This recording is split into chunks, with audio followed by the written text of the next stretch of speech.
You booked it, episode 198. What's going on, everyone? Thank you for joining me today on You Booked It, the #1 podcast where you learn how to create a successful entertainment career. Have you joined the You Booked It community yet? It is your go-to entertainment career resource. Inside, you'll have direct access to Broadway performers, Emmy nominees, and people just like yourself navigating this industry. Learn from those walking the walk. Build industry relationships, access unlimited masterclasses, and learn how to book the job more consistently. Join free today. Tap the link in the show notes or go to youbookeditpodcast.com/invite to get inside. And now, let's meet today's guest. Okay, everybody, I am excited to introduce my guest today, Nick Lehan. Are you ready for this, Nick? Yes, I am. Brilliant. Nick is an award-winning American actor who has been lucky enough to perform across the country. Nick is a third-generational performer who cut his teeth in the rich artistic community that is Washington, D.C. He toured the country with Peter and the Starcatcher and has performed at places like the Kennedy Center and the Signature Theater, to name a few. Outside of performing, Nick has found a passion for arts education, leading to the birth of the Creative Artist Network, an educational experience that centers process over product. Nick, that is a quick intro of who you are and what you've done, but why don't you tell us a little bit more about yourself, fill in the gaps, and a little bit more about what you do as a professional in this crazy industry? Oh, geez, where to begin, right?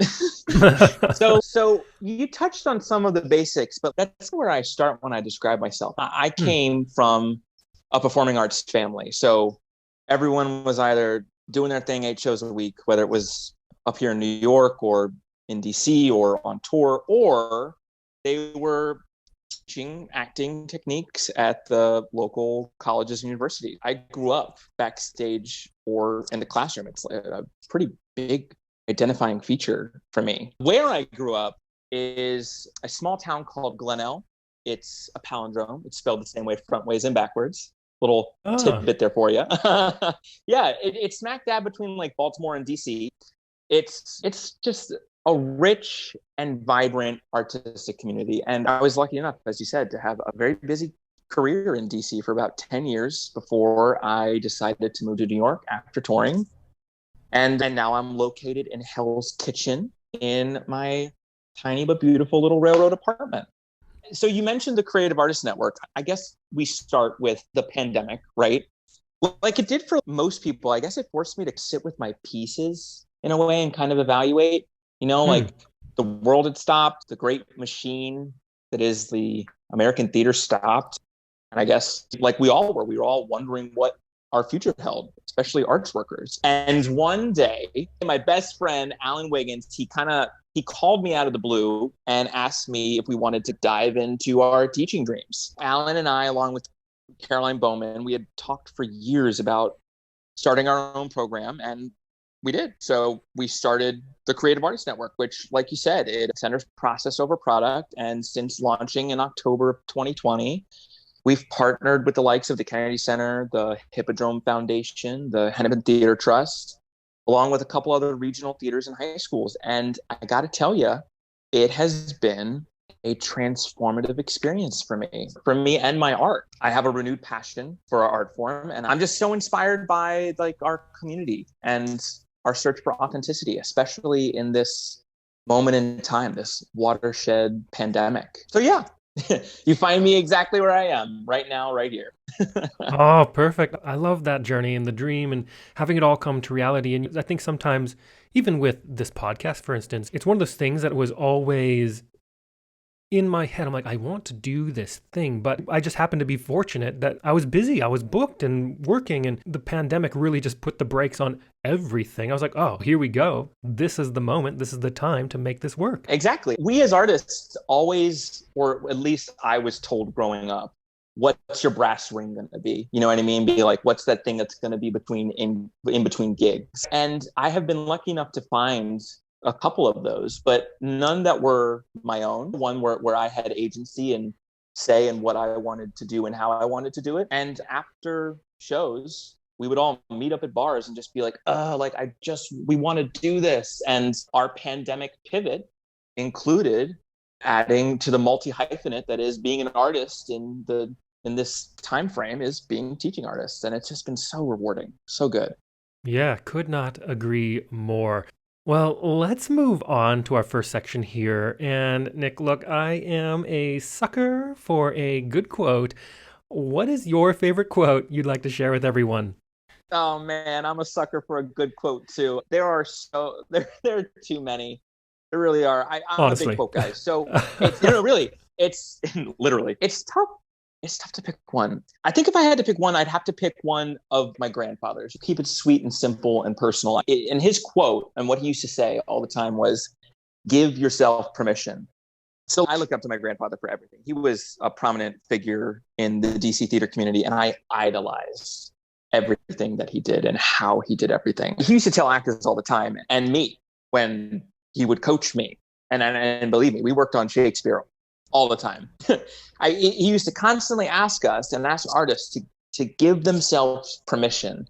And I always interpret it as a means to own the objective or own your objective. Yeah. And so imagine so one day he used that phrase for something in my life, like outside of monologue or scene coaching. And I was blown away. It was an invitation for ownership. And I think the context of the conversation, it was like ownership of responsibility, but that's like another conversation that we don't have time for. But the point was, I saw that direct correlation between acting and real life experiences. And I mean, that's kind of like what it all is. It's like, it's really meta, but that acting is a reflection of real life. Or like what that Shakespeare quote, like the purpose of playing was and is to hold a mirror up to nature. Like that's what we do. So yeah, give yourself permission.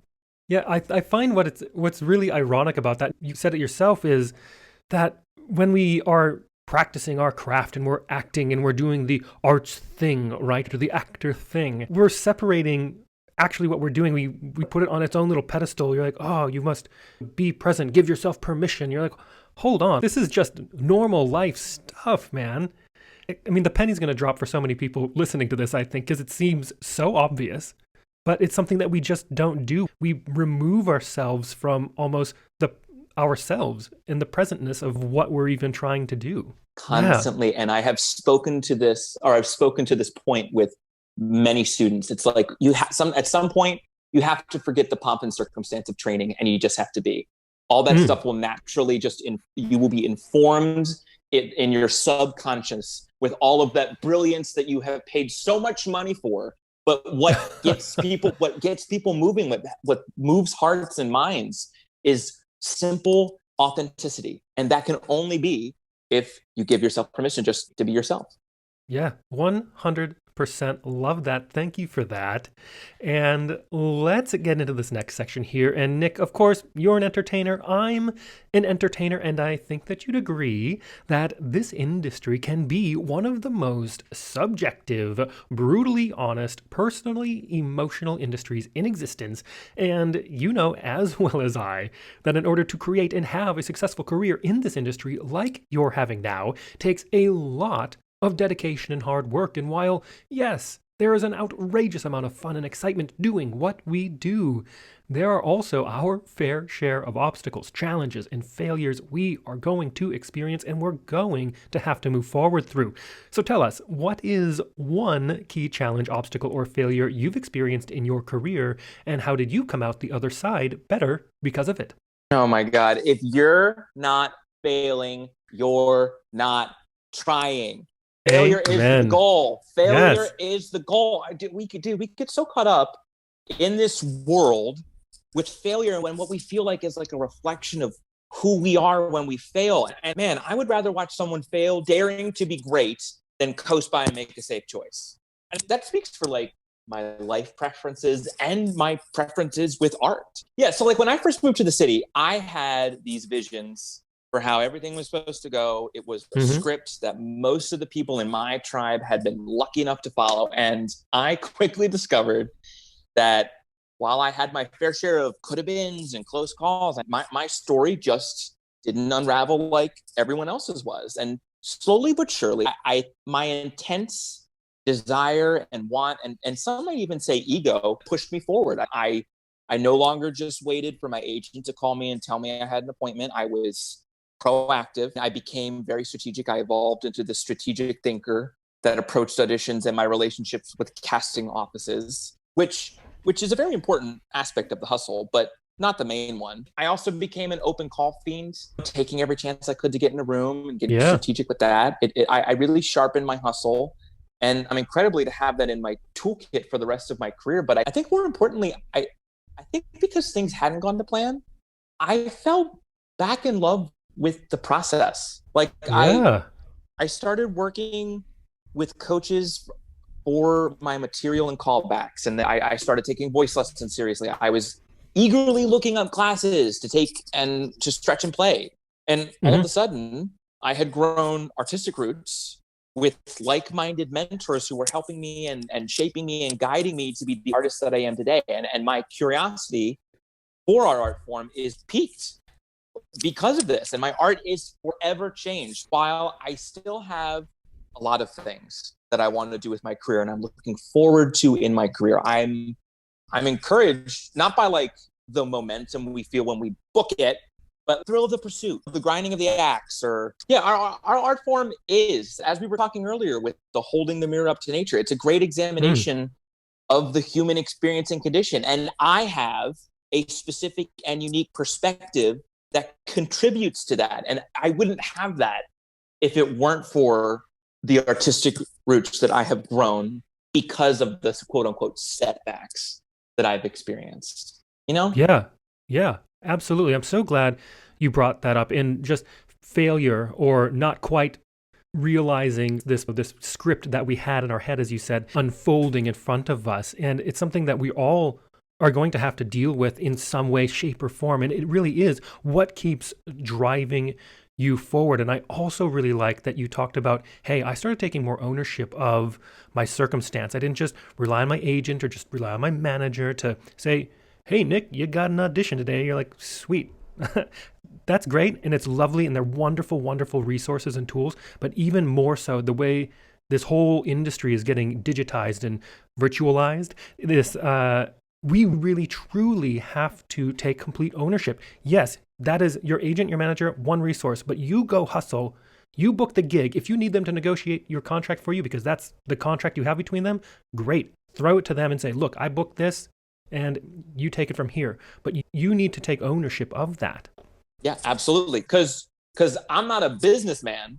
I'm a businessman. You know what I'm saying? Like, I love that quote. I love that. You use it all the time. Listen, hey, Jay-Z know what he was talking about. You know what I'm saying? Yes. So like, it's one of those things where it's like, what's your business? An agent or a manager is a fantastic resource to have, but it's not the only resource that you need. You know what I mean? And they're going to be submitting you and developing relationships, and that's important. But at the end of the day, what kind of art and what kind of projects do you want to work on? You have agency and you have a laptop, you have resources and information to be able to look up and see and fight for the things that you want to do. Absolutely. And I do also appreciate that failure looks maybe a little bit different, or can be a bit more scary in the landscape today, with everything being digital, everything being on social media, everything needing to be so brilliant in 7 seconds on TikTok. You know, there is a lot of pressure there, but try not to let that be discouraging, to go do your thing and know that failure is part of the process and enjoy that process as much as possible. There are no wasted ventures, man. Like, even you can learn something in the absence. So if you make a choice, or if you do something and you realize that choice or that action doesn't resonate with you, whether it be on stage or off stage, you learn something in that moment about what you actually want. You know what I mean? Like, it's all a formative process. It all happens for you. Or at least that's how I try to look at it. Yeah, for sure. And then I think also when it comes to failure, I just had this idea that just popped in my head for whatever reason. And when we have, I think, look at life as this big road. We're climbing up, we hit these peaks, we go up, and we're like, oh, we achieved whatever it is that we were working for. And then inevitably we go into some kind of a slump and it goes down, and all these peaks and valleys, right, of our careers and where we're trying to go. And so often we look at all of the valleys. We look at all of the things that just aren't going well for us. But what we have to try to remember is if you look out over the horizon, like all you see are peaks, and to try to concentrate on where you've come from versus where you're trying to get to. And you can say, wow, I have accomplished this, and use those building blocks as momentum instead of, oh, that one didn't work out. Oh, I got cut from that audition. Look at all the good things that you've accomplished in your life and build on those. Absolutely. And hindsight's 2020. Sometimes you can look back and you can see the beautiful pathway that you've crossed because of some of the failures and some of the successes. It's all part of the algorithm. You know what I mean? Yeah. Like, it's all part of the experience. And also, though, I do have to say, if you were just staring at if you were staying in your lane, you would probably be pretty pleased with yourself. It's when we get into this habit, and as actors, we are almost trained to do this, of comparison. And comparison is the thief of joy. Why would we compare to someone else? Yes, someone might have something that we want to aspire to, but it's not yours. And what's yours it's something that is just inherently, it's yours. Like, you get to have your own experiences and your own peaks, your own valleys. It is your journey. It's just, you gotta stay in your lane. Yeah, stay in your lane. So good. Did you know building industry relationships are the most important assets you need to create a long-lasting entertainment career? And don't take my word for it. Guest after guest here on the podcast have attributed some of their biggest career moments to their relationships. That is why you need to get yourself inside the You Booked It community. You'll learn what you need to do to get noticed, and make sure your headshot stays in the callback pile so you can book the gig more consistently and create a successful career.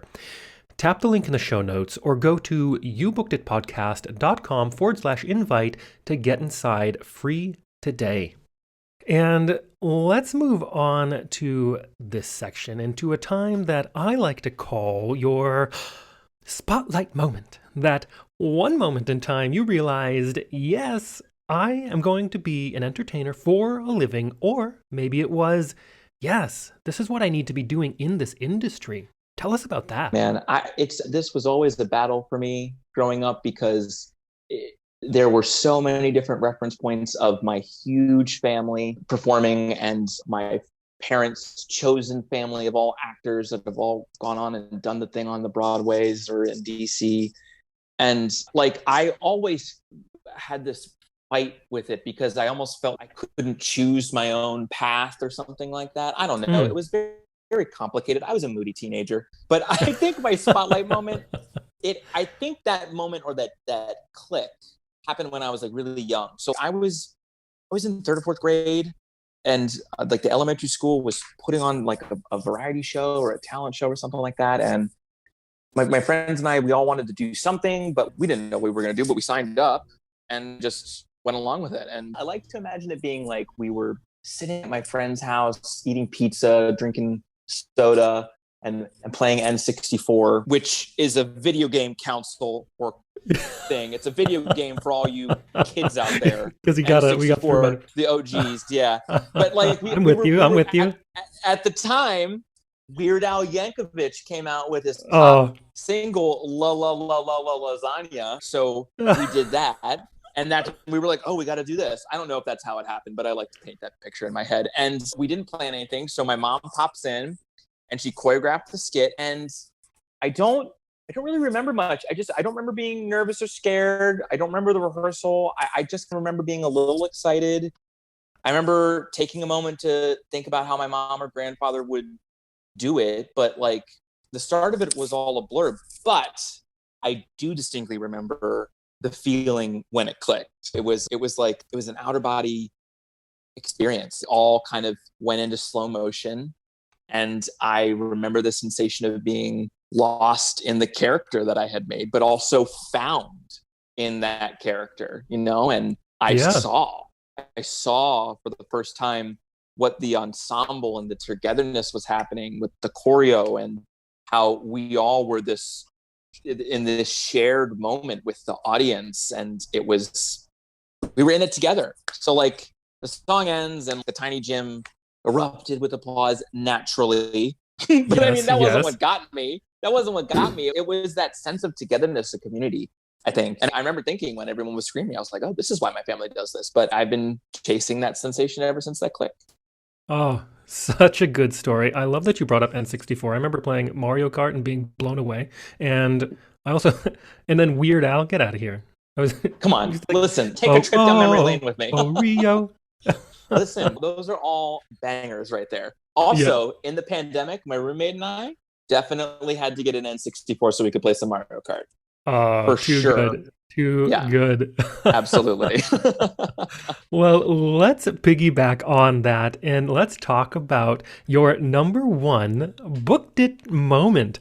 Walk us through that day, the auditions and callbacks, if they happen to be a part of it. What was going on in your life, and what about that moment makes it your favorite booked it moment? Booked it. I love that. I know which one I'm going to talk about. I think, okay, so I was doing a musical called The Fix at Signature Theater, which is like in Washington, D.C. And the Olney Theater Center asked if I wanted to audition for their upcoming production of Evita. And I think, if I'm not mistaken, the audition was on double show day, which is rude. Yeah, we don't do that. But okay, so I absolutely love the show. But the real kicker, I think, or the reason why I was excited, was the chance to get in front of Will Davis, the director, and Christopher Dubois, the choreographer. And okay, if you don't know who those people are, you got to look them up. So Will's the director who he primarily focuses on like the physicality of a piece, or he works through viewpoints and new works. And I had seen a play of his in the previous season. It was beyond amazing. And Chris is a Tony-nominated dancer, and he's a genius choreographer. I'm not like jacking up the credits to say that I'm fierce and I booked it. I'm giving you context because I am not a dancer. I do not dance. I am athletic and I have rhythm, but it's a skill set that I'm still practicing. So I like to say I can give you an energetic double on a good day. Yes. an energetic one, not necessarily clean, but energetic. So the audition process was like fully submitting to the experience. I was in a room with people that can dance, and I gave myself permission to do my best. So yes, back to the quote. Exactly. And when I did that, I surprised myself. I was more than hanging with them. I was doing it and doing it well. I was working it, as they say. And when I got the call, I felt on top of the world. So like the show turned out to be amazing, and I was dancing with the best of them. And I guess it's an important lesson to give yourself permission, because you might surprise yourself if you choose to believe in yourself. You never know. Yes, what a great story. And like you said, just give yourself permission. Do you, and don't compare, because you're you. And ultimately, you have no clue what they're actually looking for. 100%. And that's what I'm saying. As I said, I'm not a dancer. I can name, oh God, there have been so many work sessions or callbacks that got me to dance where I have sabotaged myself because I kept playing this piece in my head that I'm not a dancer, I'm an actor, I'm a singer. Like I'm not a dancer. These people can dance. And I would sabotage myself before I even walked in the room because I told myself I couldn't do it. You know what I mean? But I can't. I've been in plenty of shows where I've had to dance. I've taken the dance classes. I've done all those things. But your mind is a powerful tool, and you got to learn to harness it and channel it for your benefit, especially in a high intense setting like an audition. It doesn't have to be like that. Just give yourself permission to do your best and allow yourself the opportunity to fail. Just show up. Yes, allow yourself the opportunity to show up. So good. And let's take a moment to talk about the present. What projects are you working on now? What are you looking forward to? And look, we're still in this pandemic. How do you see the entertainment industry moving forward in the next couple of years?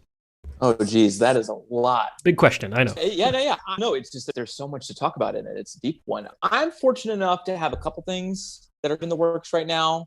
Still feeling out some of the logistics. So stay tuned. There could be some announcements, but there's nothing really official yet. But one of the things I can talk about is I started an online community literally a year ago, almost like to the day. It's a small community of over 125 artists where we've read over 250 plays and made space and produced about like 15 incredible new works. Yeah, I'm really proud of it. It's been a space for me to create, play, show up, learn material with like-minded individuals. And it's been a really awesome routine that has started in this quarantine thing. And now I have friends, people that I text, people that I talk to on FaceTime that I have never met in person. And I just think, yeah, how crazy is that? I think that's so cool. Yeah, so that's one of the things that I'm working on now in this pandemic time. I guess I'm looking forward, you know what? No, I know exactly what I'm looking forward to. I'm looking forward to collaborating with people in a room. I'm all about the collaborative process. Like I want to duet. I want to be in a room with my hand on a piano. I want to close my eyes and I want to feel those chords reverberate through my soul. Hand on the piano. I want to have a conversation about a piece with someone where we are duetting ideas, concepts. I'm so hungry for that. And I'm so excited to finally have that moment when we're back. I think I'm excited to see to the other point or question that you asked. I'm excited when we're back to see where the performing arts goes. I think like many things, this huge pause, the pause on the American theater machine has made space for a deep evaluation of where we are as a community. And I think the future of the entertainment industry is so bright. Like in the next 10 years, I'm calling it, it's going to be like a new roaring 20s. We have a lot of work to do to get there on so many different planes. But I think it takes a village. But I think specifically, I only really want to participate if we've evolved and progressed to a place where all voices are truly welcomed and supported. I think that's one of the things I'm most looking forward to, just a new era, a new time for new voices, new perspectives, and just seeing what kind of art and work comes from that infrastructural change. Yeah, so good. I am also looking forward to that. And I also agree that it's going to be like this new roaring 20s, hopefully without a big crash afterwards. But I know it's so funny. As soon as I said that, I was like, oh, that might not be the best analogy. But the idea being, I think that in this pandemic, we've been so starved of all of the things that are just innately human: touch, community, gathering, the art of gathering, the art of witnessing in pertness. Like there's in person, there's so much that is in its absence right now. But because of its absence, our heart has just grown fonder for it. You know what I mean? And it's if we can transmute it, because the reality is there's some real pain. There's some real world things happening with this pandemic and all of the reverberating things that have happened to it. But if we can transmute and find that silver lining through all of that, I really do think, at least from the performing arts perspective, that there is just going to be this renaissance in the American theater of new works, new voices, and it's just incredibly exciting. It's an incredibly exciting time for art. Yes, I agree. And it is time to move on to one of my favorite sections in the interview. I call it the Grease Lightning Round. I am going to ask you a handful of questions. I want you to answer them as quickly and concisely as possible, one after another. Are you ready? Oh boy. Yep, I'm ready. Let's do this. All right, first question. What was the one thing holding you back from committing to a career as an entertainer? What I thought society wanted me to be, or what... Pass. No, there's no pass. What society wanted me to be. I thought that a man was supposed to do a certain thing, and I was just foolish foolish youth. There we go. Second question. Yeah. What is the best piece of advice you have ever received? Comparison is the thief of joy. Yes. Third question. What is something that is working for you right now? Or if you'd like to go pre-COVID, what was working for you before our industry went on pause? Meditating and listening to Abraham Esther Hicks. Fourth question. What is your best resource? Whether that is a book, a movie, a YouTube video, maybe a podcast or piece of technology you found is helping your career right now. Oh man, there are so many. Ooh, I think The Artist's Way. Yes, final answer. There we go. Yes. Fifth question. If you had to start your career from scratch, but you still had all the knowledge and experience you've collected from your career in this industry, what would you do or not do? Would you do anything differently, or would you keep it the same? Okay, so I operate from the perspective of everything has happened for me and I am the result of all of my life choices and I would not have it any other way. But if I could experiment, if I could go back in time with my experiences now, I think I would have, similar to the question you asked earlier, I think I would have gone to Carnegie Mellon. Or gone to any of the fine arts institutions. Because I was saying I wanted to go to liberal arts college. I wanted to play lacrosse in college, which I did. I wanted to do this and this. But I'd be interested to see what that kind of training would have done, not only for my art, but in terms of just the general networking afterwards as well. Yeah, for sure. And the last question. What is the golden nugget knowledge drop you've learned from your successful career in this industry you'd like to leave with our listeners? Okay, so I once asked the legendary Terry Burrell, who, again, if you don't know who that is, look her up.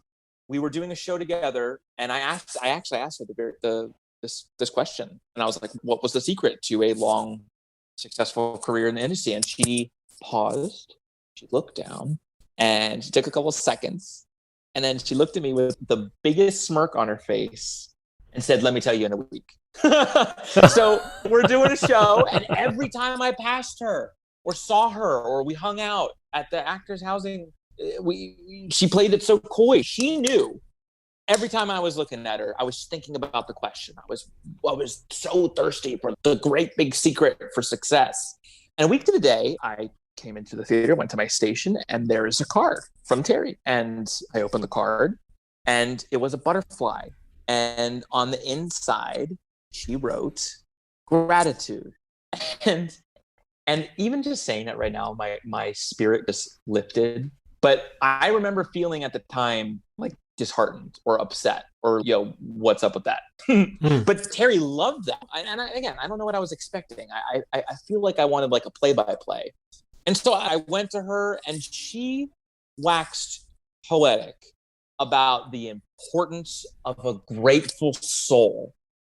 And not only as industry professionals, but as artists or humans. And I think that is the gist that's the gist of what I consider to be a very holy and private conversation. But it was a light bulb moment. And because of that, gratitude is my lens. Gratitude is my scale. I mean, like, spiritual implications aside, like there are physiological and scientific brain functions and coordinations that are activated, directly correlated and related to you being grateful. And it's so easy to fall for, as we were talking about, the grass is always greener, or the comparing yourself, but it's all about leaning into your joy, lean into the gratitude. And I think that is just the best way to center yourself on this artistic journey. I think that is so good, and it is worth a rewind and a re-listen, everybody. And to wrap up this interview, Nick, it is time to give yourself a plug. Where can we find you? How do our listeners connect with you? Is there anything you want to promote? Oh, yeah. You can follow me at Lehan, Lehan, and my company, the Creative Artists Network. That's the Creative Artists Network. And you can also visit our websites for coaching and subscribe to our mailing list for our upcoming classes at thecreativeartistnetwork.com. And that's kind of where you can find me. Beautiful. And for everyone listening out there, I have put the links to everything Nick just said into the description of this episode so you can easily connect with him and all of his projects. And also, be sure to share this podcast with your fellow entertainers, coaches, teachers, arts and entertainment educators, and anyone you know aspiring to create a career in this industry. It is integral to helping them succeed and helping you create a better, more fulfilling career in this crazy industry. Case in point, take everything that Nick gave us here today throughout this episode. So good. If you enjoyed it, please hit that subscribe button so you don't miss the next one. Nick, thank you so much. I am so happy that we got to connect and have this chat. I am so happy too. Thank you. It really was an honor. I appreciate it. Thank you. Thank you so much for listening today. If you enjoyed this episode and want more like it, be sure to smash that subscribe button. Also, be sure to join the You Booked It community. Inside, you can connect with your people, build industry relationships, unlock unlimited masterclasses, and access the tools and training you need to create sustainable career momentum. Get your invite link right now. Tap the link in the show notes or head over to youbookeditpodcast.com/invite, and we'll see you there.